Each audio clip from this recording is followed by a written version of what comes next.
Some of the most painful experiences I've had working with young people is when I see a kid who's confused, struggling, making bad choices, and headed for disaster. And I know that I have the wisdom, life experience, and truth to speak light into that situation and save them from destruction. But they just won't listen. Now, if you're a parent, a youth worker, a mentor, or just someone who cares about kids, you've probably had this same experience. But a few years back, someone said one sentence to me that radically changed the way that I view this struggle, and I think it can help you too.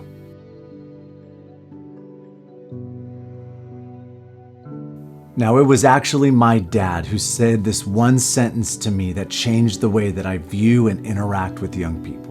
He used to work a shift at one of the teen centers I ran in San Diego, and one day he was doing a mentoring lesson with a very squirrely 6th grade boy. And he tells the story that he was trying to get through this mentoring curriculum, but this young boy was bouncing off the walls. He was flipped upside down in his chair with his feet hanging over the back and his head near the wall, and he was just talking nonstop. He was telling my dad stories of things that had happened in his day, interesting things he had seen while walking down the street, and his thoughts about every random topic that would come into his mind. And my dad just sat there and listened. And all of a sudden, this kid flipped over in his chair, looked my dad right in the eyes, and said, "You know, you're the only adult who has actually listened to me all week." And that's when this thought hit my dad that he would later pass on to me that would make such a big difference. Now, this kid was surrounded by adults all week long. He had teachers, counselors, administrators, therapists, and all kinds of others. But these adults had professional relationships with him, and they cared more about what they could do for him than they cared about him as a person. Now, I'm sure it wasn't intentional. They're probably good people, but not many adults take the time to actually give a young person their attention and listen to them. So often we're dismissive of young people and we don't take them seriously. But when that young man made this comment to my dad, he realized something very important. And the truth he understood was this: you earn the right to be heard. We're so concerned about what we have to say and being listened to that we don't take the time to do the things that put us in the place where the kids will actually listen.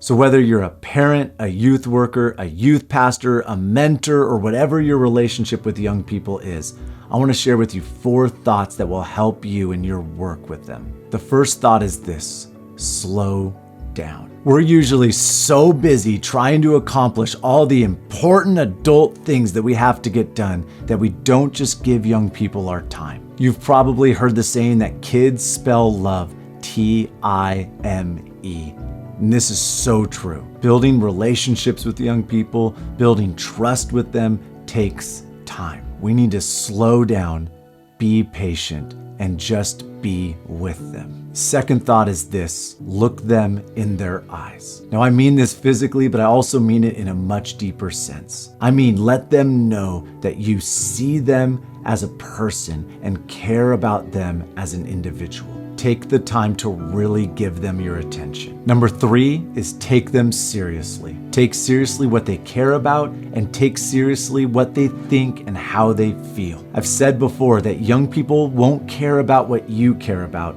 until you first care about what they care about. It means a lot to a young person when you take them seriously and engage them right where they are. And number 4 is this: don't just wait for your turn to speak.